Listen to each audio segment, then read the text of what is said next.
And welcome to John's Joint. Today is Sunday, some date, February 20th, 2023. something like that. For documentation purposes. Yeah, Today is Sunday, so We're talking talk to my son today. we're talking to my son Zach with my wife in the background who's telling me how to do this. So, is there anything you'd like to talk about today before we get started? No, I figured you'd ask whatever question you want. It's your show. So, brief background. Yeah, I'm your son. You're my son. You're how old right now? 29. And you're going to turn 30 when? May 3rd. Is there any... 2023. 23. And we're in 2023 right now. Yeah. So is there any apprehension to turning 30? No, not really. Do you feel like you're getting old? I don't really feel like I wouldn't say I feel like I'm getting old. I feel like I'm maturing. Maturing like a fine wine? No, I wouldn't say like physically like feeling old for the most part. Like I don't get up and like yeah. Can you hand me my cane? Yeah. Not here, it might be better for the walk. Not physically old, but I would say more mature. Like there are things now that I look at and I'm like, oh, I'd really like to be able to do that or get my own house. Oh, I thought maybe you might want to do cartwheels and stuff like that. No. So you want to be mature as in a mature? No, I feel just my ambitions are more mature. Like okay, so what were your ambitions like, say, 3 years ago? 3 years ago, whatever I wanted. It was pretty much like getting tattoos, buying whatever I wanted. I understand. So your ambitions 3 years ago were right here, and I could get whatever I wanted right here. But now that you're old, it's kind of like when you get your first job as a kid, when you're still living, well, for the most part, when you're still living at home with your parents and you don't have to pay rent, and you're like, I have all this money, so I'm gonna go to the mall, I'm gonna spend all this money, and I don't really, and I don't really care. And then once you start living on your own, you have to pay rent and gas and electric, and but you go, right here. But now that you're an adult, now you got to plan. So if I want a house, I can't just go buy a house. I got to plan. I actually have to look at my credit for the first time in everything. I have to look for a place an area we want to live, a kind of house we can afford. School system, yeah. All this stuff out here that's not right in front of your nose. Longevity of the house. You can't just buy a house that's falling apart. But that's my world. But that's what I do. I kind of have that. I have kind of the planning ahead sort of thing.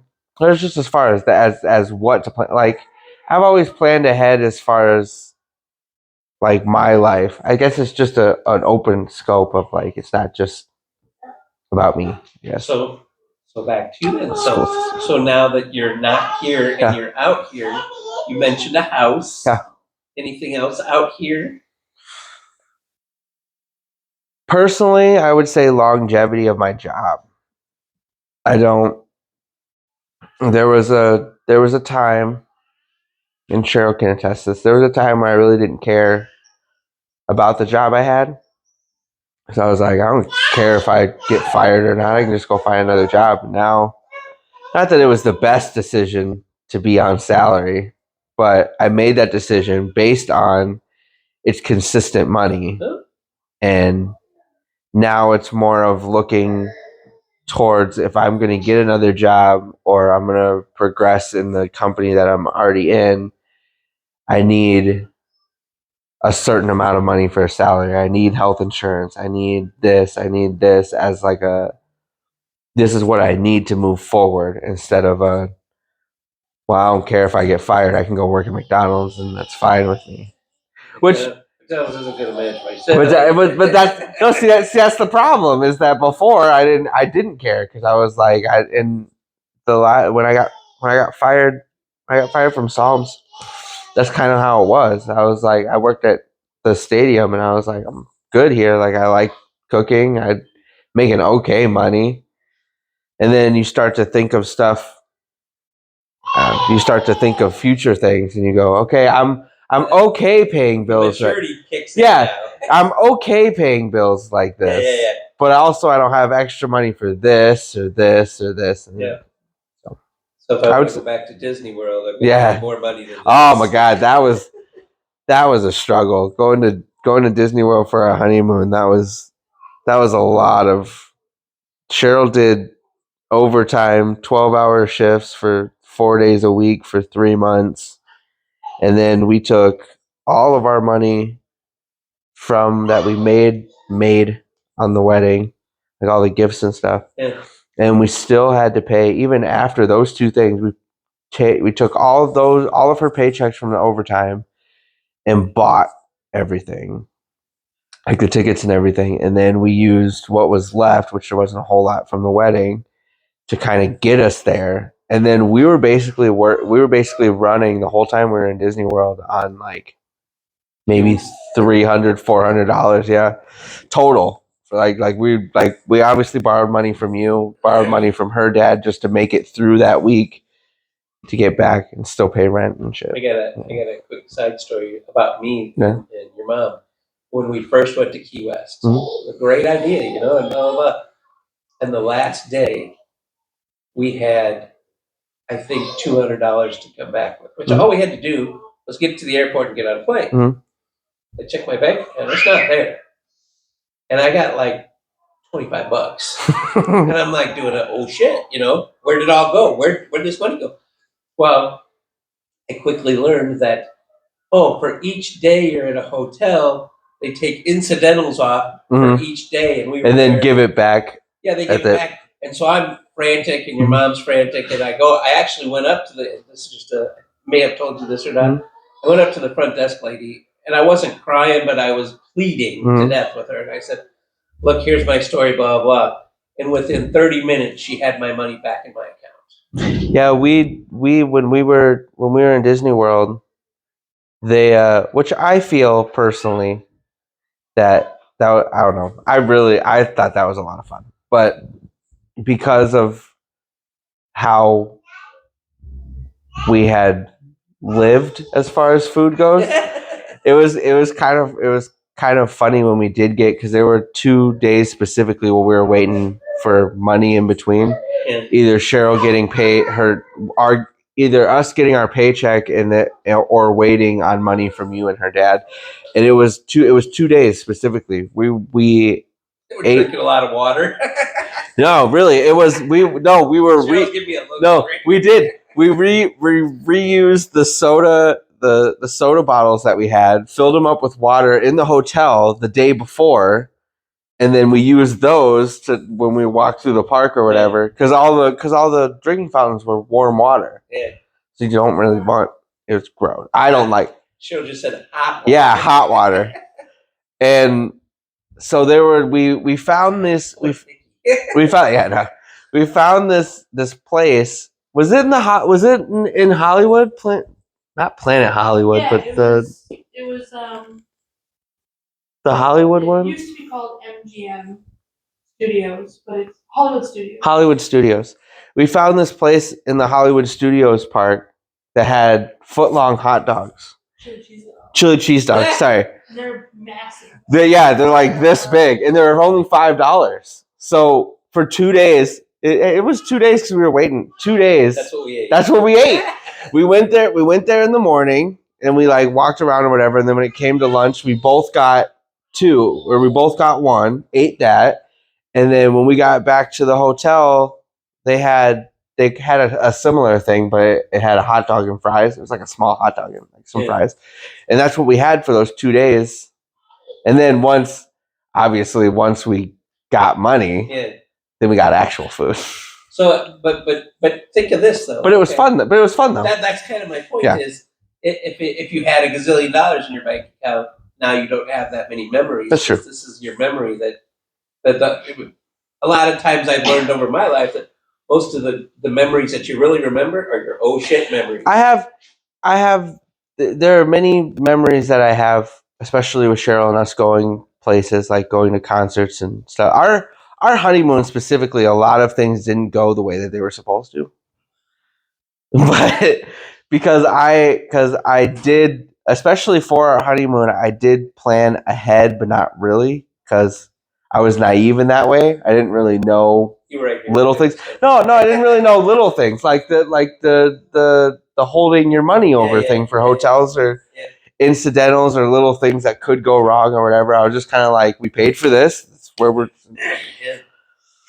And there was a lot of like we went to System of the Down and you had to sit in 4 hours of sideways rain to even get in. We had ants eat our pizza Nice. in the hotel when we got Giordano's in Chicago. We ate half it. So that was what's funny about that. Because we got Giordano's because we were in Chicago, and I was like, fucking getting deep dish pizza. And we ordered it. We were sitting there. We ate half of it. And we left to go to the concert. And then when we came back, I was like, I really, because we had like 3 pieces left or whatever. I was like, I really want some. I opened it and there was ants in it. And I was like, I don't think we're going to eat that. But I don't know. Didn't eat much, did they? No. They're so tiny. They didn't eat a whole lot. No, but I think me and you have talked about that. I think little things like that are just fun. They're fun stories.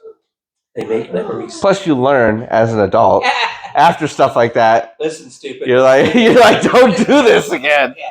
Yeah.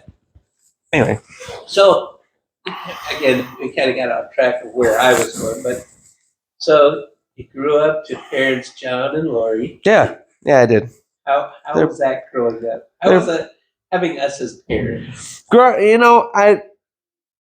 You guys are great parents as much as you can be. No, as much as I give you guys shit for it, but you guys were great parents, especially comparatively to a lot of people that I know. I think I understand, and I've said this to all of my siblings, I understand more now than I did then. I understand why you did certain things and why I felt that you were lacking in some areas as a kid, where now as an adult, I'm like, I get it. That's why. Yeah. Like me and Tiffany have joked for years about how, she kind of raised all of us and you guys were back and forth on it. And at the time, you kind of think about that as a kid and you're like, oh, well, I barely see my parents together and they're always tired and they're always doing this and whatever. And now as an adult, I kind of understand, especially with me and Cheryl both working third shift and stuff. I trying to sleep in between. I understand stuff like that more. So I feel like overall in the scope of how old I am now, I don't have as much, I wouldn't say resentment, as much anger, I guess, towards how I thought I grew up. Yeah, it's and again, I'll tell you, we've got a lot of accolades as being parents from not only our kids but other people's kids and stuff. And I'm very humbled by it to go. We did the best we knew how. Mm-hmm. That doesn't mean that you can't do better than us. I say that all the time. I think that is something that you learn when you get older, or you kind of get late. I feel like there are 2 types of people. I could have sworn you just said, or you get laid. But there are 2 types of people. There are people that look at their upbringing, and I'm not saying that everybody has a great childhood, because they don't. But either you look back on your childhood and you go, okay, I understand why they did these certain things. I understand where they were coming from, whatever, stuff like that. Or you look back on it and it's like, I'm never going to do that. I'm going to do this different. I'm not going to do that. I'm not going to let my children end up that. And I feel like that's not, I don't think that's a negative thing towards your parents personally. I think that we are all as parents learning what's best. And I said this in one of our podcasts too, that every child's different. So you're always going to parent different. Even a parent with 5 children, you're going to parent all 5 of them differently because they're all different. In the same mindset as your parents parented a certain way, you saw that and was like, okay, I'm going to do things a little different, even if it wasn't drastically different. And then your kids look at your parenting and go, okay, they didn't do a half bad job, but these are opinion. Yeah, but these are certain things that I just want to do different, and I feel like it's not a bad thing to admit that. It's not saying that you had terrible parents. There's just It's funny you say that because I remember your mom crying one day, Mhm. and you just got done saying, and I quote, "Is you had 5 kids and you parented them all different." Mhm. Your mom was very upset one day and said, "We had 5 kids, we parented them all the same. How come they all 5 turned out differently?" well, and that also is because, like I said, because everybody's different. Everybody's going to take something different. Yeah, everybody's going to take a certain thing differently. Like I could, like you and me and you have talked about this. You could be a hard ass on 3 out of your 5 kids, and those 3 are going to take that differently. One's going to be upset that you yelled at them. One's going to take it as, okay, I need to get my shit together. The other one's going to probably be somewhere in the middle. Yeah, it's and you know, well, obviously being my son, you know all the history of all my kids, and sometimes as a parent, you have to quit it. Sorry. Sometimes as a parent, you have to parent differently just because of that child's past, Mhm. that child went through, and you have to. And this sounds stupid, but wear kid gloves sometimes. Hold back sometimes. But so here's the thing that has come up several times, and we always bring you up because it kind of didn't happen to you. So I didn't get into drugs and go to rehab. No. We were talking about Yeah, I could have. your dad's discipline. Yeah. And I believe I've smacked all 3 of my daughters in the face. Oh, I got a really simple answer for this question. Hold on. And all of them were smacked because they called my wife something. Yep. Likewise, your brother got thrown up against a wall because of his mouth too. And I'll say that. So there's 4 out of 5, not including you yet. Yep. There's 4 out of the 5, and to my credit, I say it only happened once. Yep. And they knew not to do it again. Yep. But then there's you. Yeah. And your mom says, and so you're here, you can say different. Your mom says, Zach was smart enough to learn from the others. That's why I said I have a very simple answer for that question. No, I think Don't call your mom a bitch. I don't think. Well, yeah. No, I think it was just and I don't want this to sound narcissistic of me, but I think a lot of it. I've had conversations with all my siblings, well, except for Kimberly, about this. Is that I just understood how to maneuver through shit. And was that right? Most of the time, probably not. But I learned from an early age how to maneuver through getting in trouble. I figured out what to say, how to say it, when to be in the room, when not to be in the room, to get out of. Yeah, pretty much. And I just, I don't know. I don't know how to really explain that. I just know that I had that ability from a very young age to just kind of move that. No. I just stayed out of it. But there have been times that you can attest to this. There have been times where me and you specifically have gotten into screaming matches. Oh, yeah. Not everybody agrees all the time. Yeah. So I don't know if you want to go down this road, but I'm going to bring it up. And Why you can not? say whether you want to or not. But you and I have had a small conversation about this. You and Cheryl talked about depression on one of your podcasts. And the last one, actually. No, sorry, 2 ago. Yeah. My bad. So, as I told you, and this is a very clear moment for me, at Emice Park golfing with my dad on the 9th hole coming down, and he just out of the blue comes and says, "Have you ever thought about suicide?" And I was shocked that he said it to me, and we had a short conversation. I have a small question about that. Were you shocked that he thought about that, or that he was asking you how you felt about it? I think both. I think my dad and I were like this, and we talked about everything, you know? Yeah. But that was kind of one of those things that we really didn't talk about. Talk about like bad things kind of thing, like murder or suicide or anything like that. We didn't talk about bad things. We just talked about general things like my mom and my sisters and stuff like that, and almost everything. But something like that was just taboo, for lack of a better word. And so when he said it, it kind of shocked me. And I said, yeah, I probably thought about it once or twice, but he immediately interrupted me, and I didn't know this answer. But this was kind of my answer. I agreed with him. Is I'm having too much fun. Yeah. And if I can, before you answer that question, if I can impart on anything, I actually told one of my grandsons yesterday. It gets better. Yeah. Life gets better.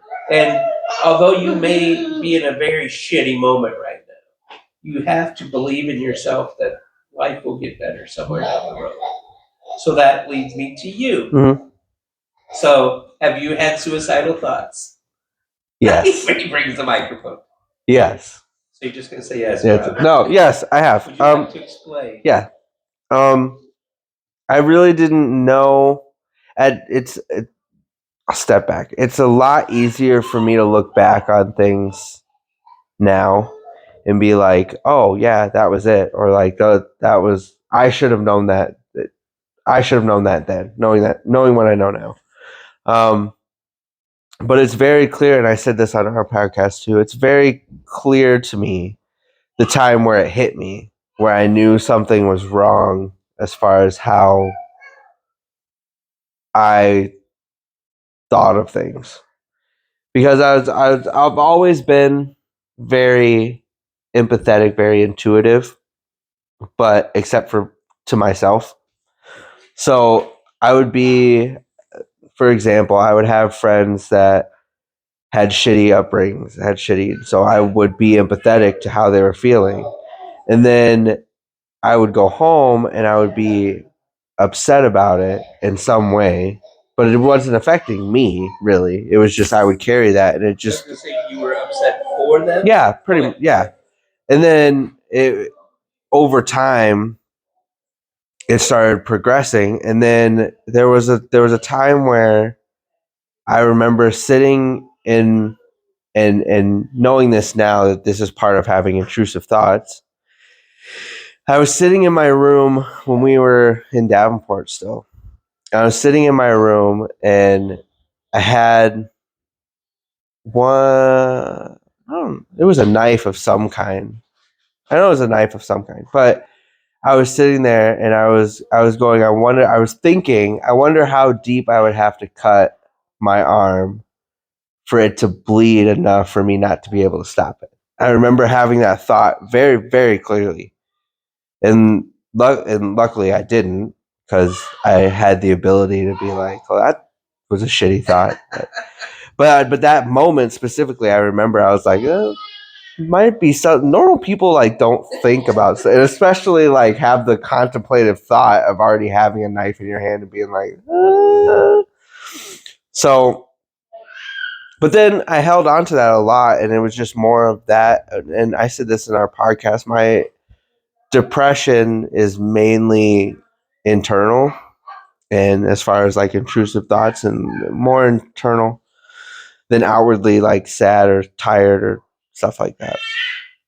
And then when we moved up here, yeah, and it's something that I had to learn later as I got older. I had to learn what triggers it, how to healthily deal with it in a healthy way.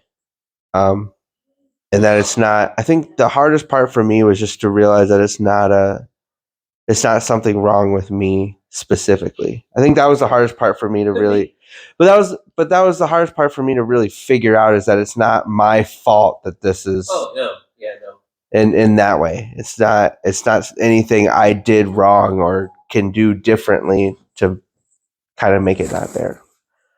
But yeah, getting older, I've gotten better at it. I've gotten more logical about it. But I would say, as far as the suicide stuff, that's where a lot of mine came from. Just a lot of being young and not understanding being overwhelmed. Talking to yourself. Yeah, internally, convincing myself of things internally, Is that in inner dialogue. Somebody talking inside Yeah. your head to you. And I think that was the hardest, and that's why there's two. I know you know of one, but there's 2 times where I have tried to commit suicide, and those were that. It was just being overwhelmed by all of that and not knowing how to get that out. So I am no psychiatrist or anything like that, obviously. You could try. But no, I try things like stupid things like that. And your mom goes, "Oh, you don't know what you're talking about," and I don't. But my thought is if you can find a way out, Mhm. can you? Maybe this is too much of a general statement. So you find your way out. Can you use that as a coping mechanism to go, okay, this has happened before. Yes. This is what I do now. This is how I get through it. Yes, but I would say that you also need to understand that coping mechanism might not always work. And that's where people get fucked up, I feel, is that I have a lot of coping mechanisms for a lot of different situations as far as that goes, as far as depression and anxiety and stuff like that. But I also had to learn a long time ago that they're not always going to work the same every time.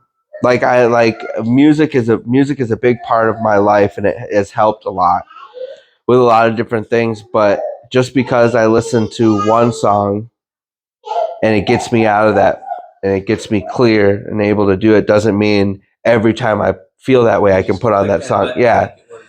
And that's where I feel like a lot of people make that mistake, is that they find something, which is good that you found something, and then they expect it to always hit the same every single time.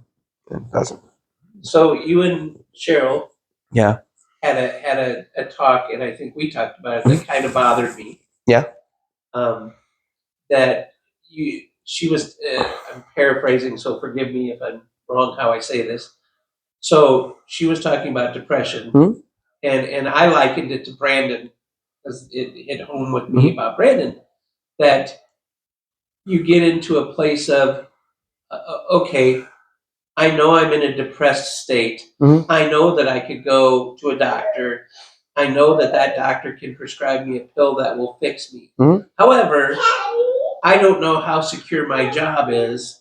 And so in saying that, then I wouldn't have whatever insurance to get the pill to fix me, and you're stuck in, and I can't think of the word. In a limbo. Yeah, you're stuck in a limbo because your head's playing with yourself. You're talking yourself out of it, so to speak. But I would, and hold on, and so I look at it as, you know me, what's on my heart, just shut up and do it. But in thinking about what she said, and then I start thinking about Brandon. And that's how Brandon is too. Yep. Brandon will talk himself.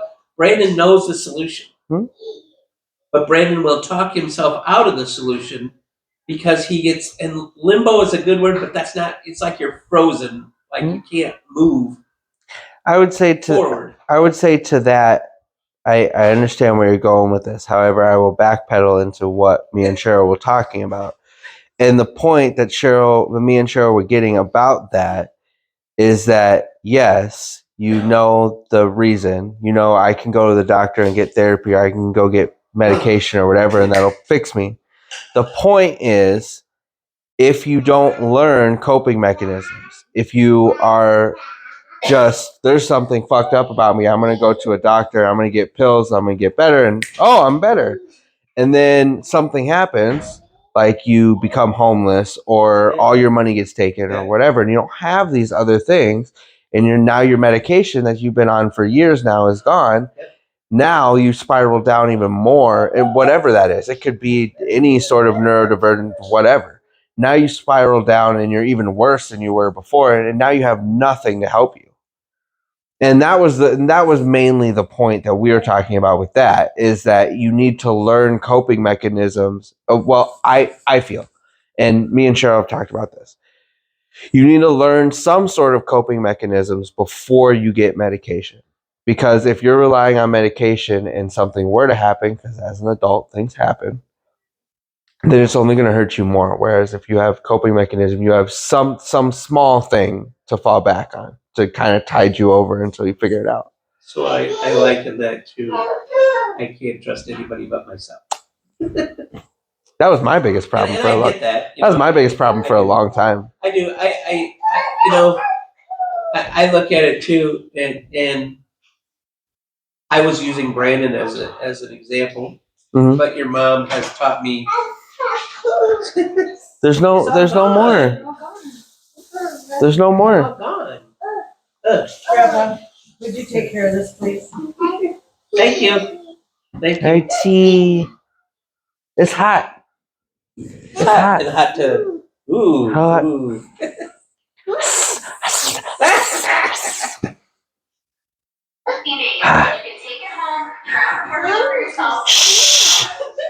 We are trying to talk over here. So, Jeez. so what your mom has taught me was, if you were in that situation, you'd understand. You want to take this to Grandma? Yeah. Give it to Grandma. Give it to Grandma. No, don't put it in the fire. Give it to Grandma. Anyway.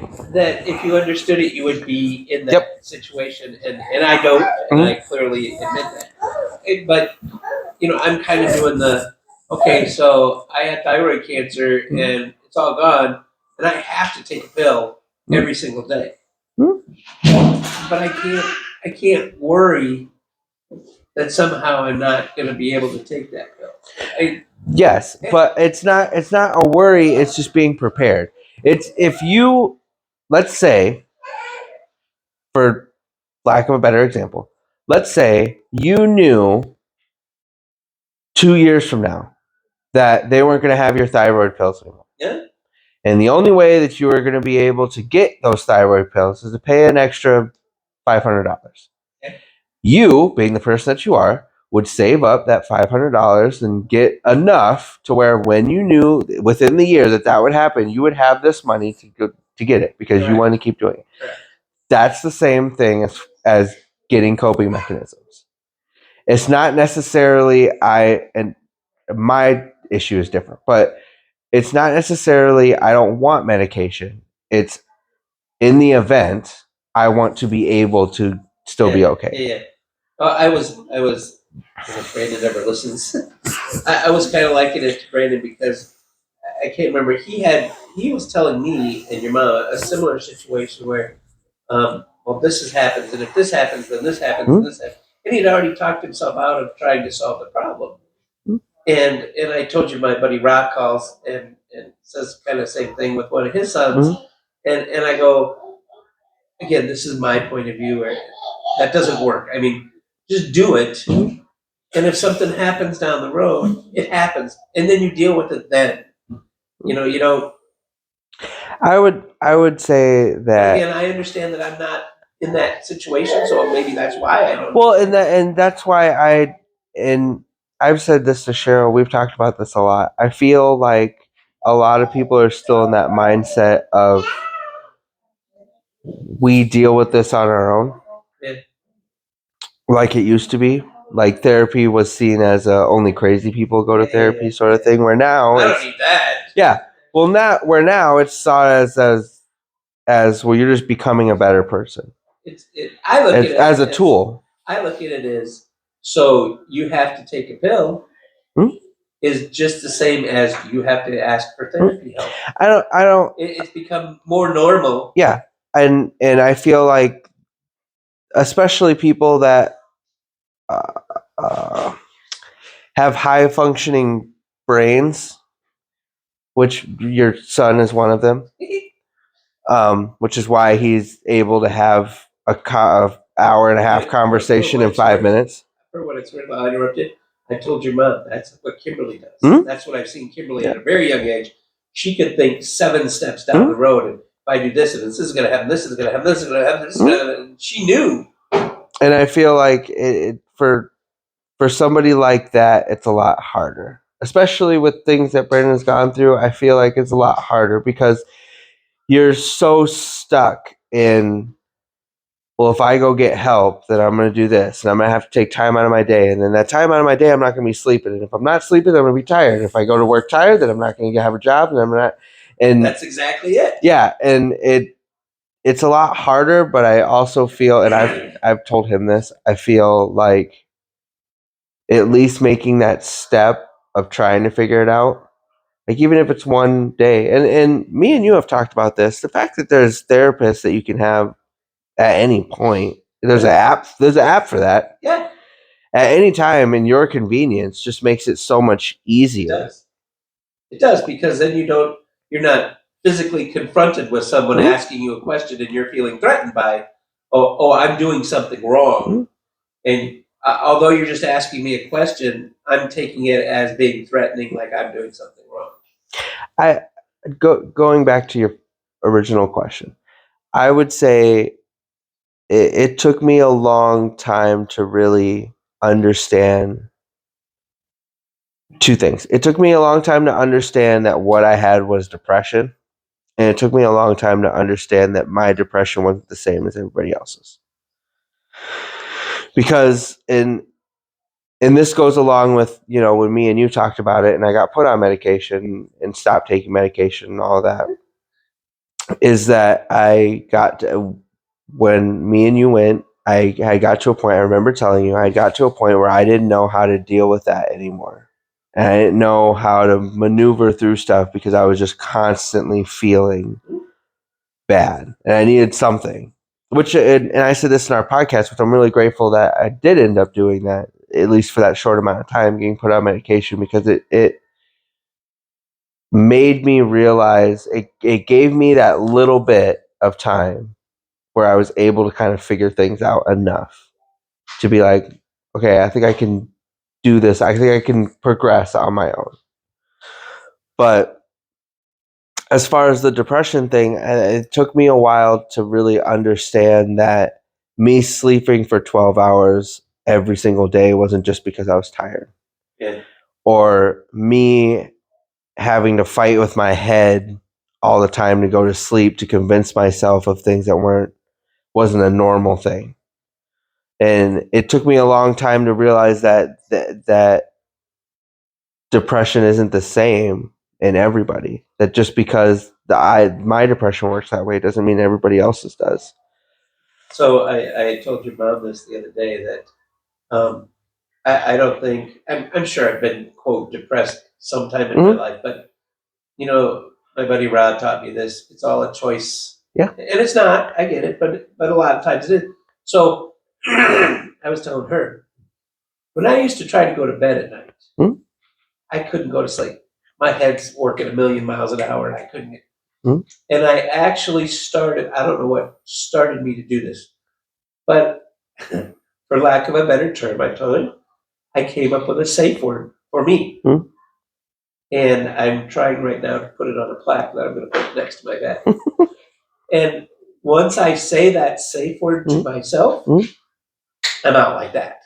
It took a long time, but I can do it now. And when I go to bed, I'm out within 30 seconds. Mine is more of, I have to imagine something. I have to force my brain to create something for me to do. No, for me to get out of it. No, yeah, the Pikachu with the Raichu costume. Yeah. No, it's more of a story sort of thing, which is weird. But I figured that out a long time ago. When I can't sleep or I'm having trouble like falling asleep or my head's running, I force myself to create a story in my head, to visualize it, to create something, and then my brain kind of just goes in, which eventually turns into my dreams, which kind of difficult when you're battling intrusive thoughts at the same time. It's kind of difficult because then you're in the I mean, you were there.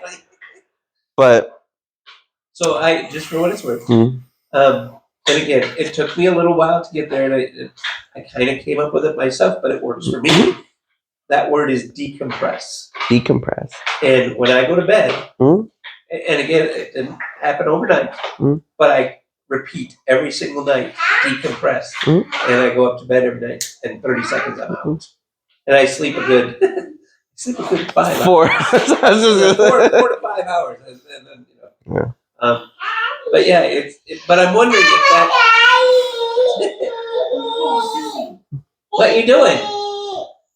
Hey, So I wanted to say that, but I also wanted to bring him up yeah, and her up and her up. yeah. So, ooh, excuse you. Uh, So, how does it feel to be a dad? weird. Weird. Well, I don't know. Not weird now. It was weird. I told you this. I feel like it. I kind of. It's not so weird now. It was when me and Cheryl first got together and before him, because I was still Pre-Wyatt. yeah pre-Wyatt, BW. Before Wyatt. Because I was still in a mindset of being by myself. I'm not really worrying about other people really. Yeah, I'm responsible for me. Yeah, I'm Now responsible. Yeah, I'm responsible for me and me alone. And then when we got These little midgets yeah come when we got food. when we got together, and you can ask Cheryl. It took me a while to get out of that too, because it wasn't just well, yeah, I'll pay for your stuff. Like, you kind of had to like realize that the shit you do kind of affects them at some point. But As I'm told every single day. yeah, but that one, switching over from that and then being with Cheryl and being with the girls and having them in my life, that was a shift. That was a shift because I had to realize I had to do certain things different. I had to realize that my actions have consequences to not just me now. As Although far as some parents think they can go out drinking and leave their kids at home alone. well, see, and that's different, because you I wouldn't say yes, but I wouldn't say no. You just have to understand the consequences of your actions, such as I could probably, uh, because Emma's old enough, I could probably have Emma stay home and watch Alice and Wyatt, and me and Cheryl can go out drinking and whatever and come back. But if we're both coming back, without the car or without the truck, drunk and gonna pass out and whatever, in the morning, one of us is gonna have to be awake and at least be somewhat functional to do something. So it's not that those damn kids, they want food in the morning. it's not that it can't happen. Gonna have to cook for them. It's not that it can't happen. It's just without kids, you really don't think about those consequences. You're like, yeah, that's tomorrow's problem. Yeah. Oh yeah, because that's yeah. But I think hold on. I think him wasn't really a shift. Really, it was just I hadn't got that with the girls, so it was just different. Yeah, he's a little littler. Yeah. Less self. It was just different because, like, obviously they were old enough. Both the girls were old enough that they could talk, so they could tell you like what they wanted. What's your deal? You can't talk? Yeah, so they could tell you what they wanted and stuff, and that was easier, because even if they were in a bad mood or throwing a fit or whatever, you could be like, "Is this what you wanted?" And they could be like, "Yeah, that's just what I wanted." Whereas he can't. You're basically guessing and going off of pointing and stuff. Hey, I like it. I don't know. I like it though. I tell people this all the time, and I've said I'll go back to when he was born, because me and Cheryl had this conversation, and I've had this conversation with you and Mom now. It took me for him being born for it to really hit me, but I gotta grow up now. no, more of that. Moms don't really have a choice, Right. as far as children go, for the most part. Some do. No, some moms choose to not listen to it, but for the most part, most moms don't have a choice to not at least acknowledge or love in some capacity their child, because you grow them, you feel it, you don't really have a choice. Whereas Whereas dads do. You have a choice from the moment that child's born to want to Yeah. be there or want to love it or want it in your life. Dads get the luxury of Having a choice. being able to make that choice. Yeah, I that is such a bad road for me to go down because I don't understand why you would even think there's a choice. You know, yeah, you see so many deadbeat dads, if you will. And there's deadbeat moms too, but deadbeat dads that think that they can go impregnate a woman and go, "Oh, I'm not responsible for that." Yeah, you're responsible because you did it. Well, and I guess I had to go through that and kind of work through that myself because I was told. And by the way, I just want to say, fuck parents, other parents, for being like, it's the best thing in the world. The fucking child's gonna be born and you're gonna be filled with euphoria. You are for a moment. No, that comes later. I'm just saying it doesn't. It's okay if it doesn't happen to you, is what I'm saying. Oh, No, because that was, and me and Cheryl have had this conversation. I had everybody say that to me before he was born. Just wait until he's born. You're gonna feel it. Just wait. And because they had talked it up so much, I felt like I didn't feel it in the way that they talked it up. You got it. Anyway, I felt like I didn't feel it the way that they talked it up. Like it wasn't like he was born and I got to hold him and the heavens opened up and it was a no. that didn't happen. No, but I did. Maybe someday. Yeah, maybe. No, but it was progressional. There's a moment I remembered a moment with me sitting there holding him when he was born and there was music playing in the background. I remember that moment, but it wasn't a consistent thing, I guess. I don't know. It wasn't like he was born and I was like bawling and crying. This is just so beautiful. It was more like I don't know, it was more like a connection thing of like, this is it, like sort of thing. Well, I gotta tell you, Zach. And I just think, I gotta tell you, and I'll speak for your mom too. Having grandkids is so much farther than that. yeah, I would assume so because you don't have to really deal with You're right. We don't. with the parenting side about it at all. We get to see the amazement. Yeah. You know, when you guys are over here. Hey, he's waiting on the steps. In case you're wondering. we get to see the amazement, and I'll use your kids as an example. Mm-hmm. When Emma's here, when Alice is here, when he's here, it's just to see their. This sounds bad. To see their little brains click, you know, and you go, "Oh, that's so awesome," you know. And, I think by the that's way, you can go home with your stuff. Yeah. Here's your candy. You can go home now. Exactly. No, I Grandma wired me up with chocolate, man. We're not going to sleep anytime soon. I think that's the coolest part. I think that's the coolest part for me, and personally for being a parent. I think that's the cool part for me is seeing stuff like that. Is seeing like for better or for worse, seeing in all three of them get things, them understand things. Yep. With him, it's a lot easier because you see steps. Yeah. Like he goes from babbling to certain kind of words, and then you get a word every now and then. It's easy to track that. But as far as the girls, it's cool to see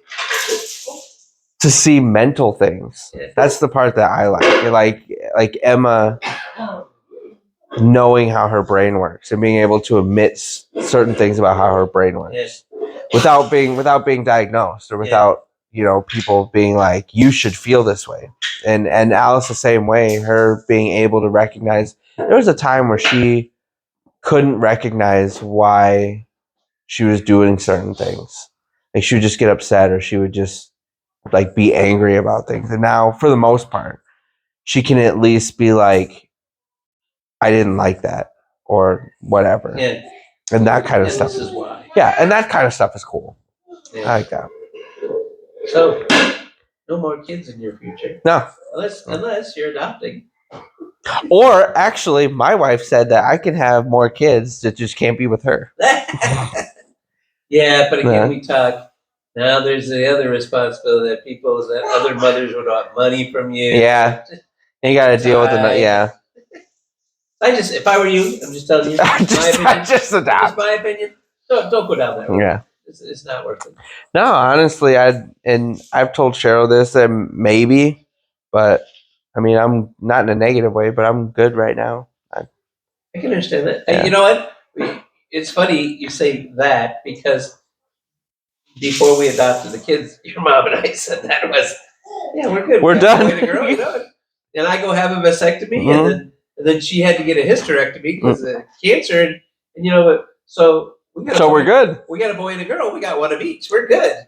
But then, and I'll use God as an example. But then God has different different ideas for you to go through, and those three kids have brought us joy and pain, both. But for the most part, joy. You know, and you're the same way. Is all of those 5 kids that we talked about, like your mom said before, how come they're all different? But they're all different in their own special ways.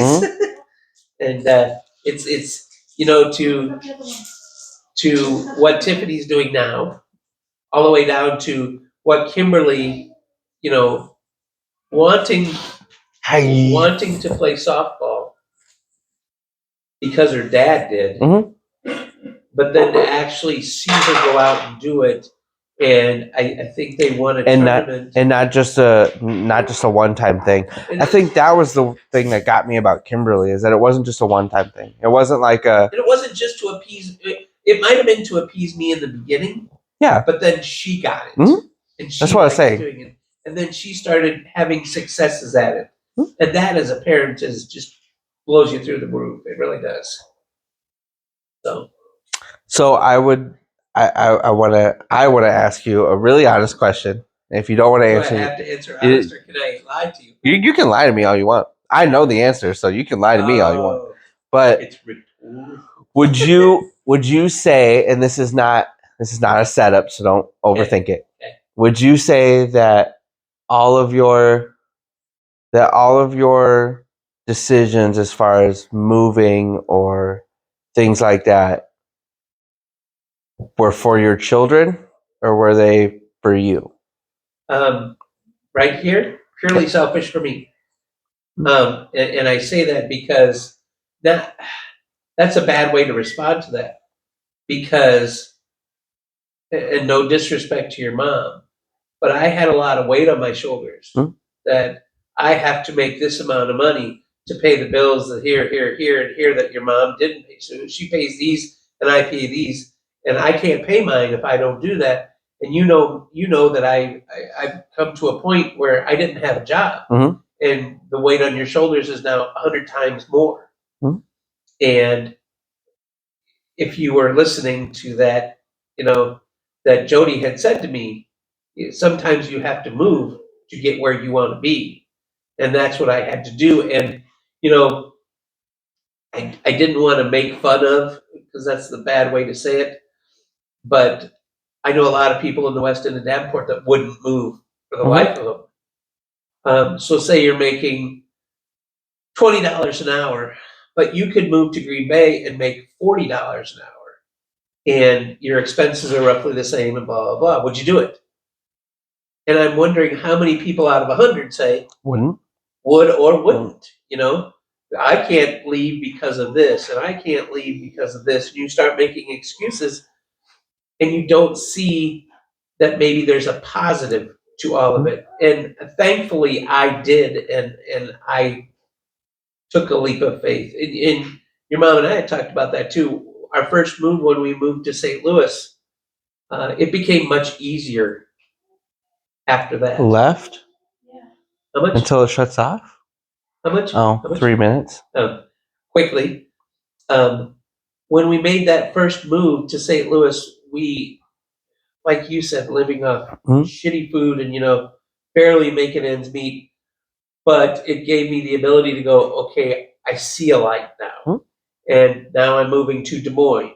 And now I'm moving here. Now I'm moving to Green Bay. And every time it was a succession. So a progression, if you will. So yeah, it was selfish of me, but it was because of the weight of I'm responsible and I need to take care of this shit. It's really sad that we're running out of time because that did lead me into another question I wanted to ask. Quickly answer. You probably got a minute. I would say, do you feel like that is a big part of why most dads make decisions in general? Is because of the weight of providing, so to speak. I would hope not.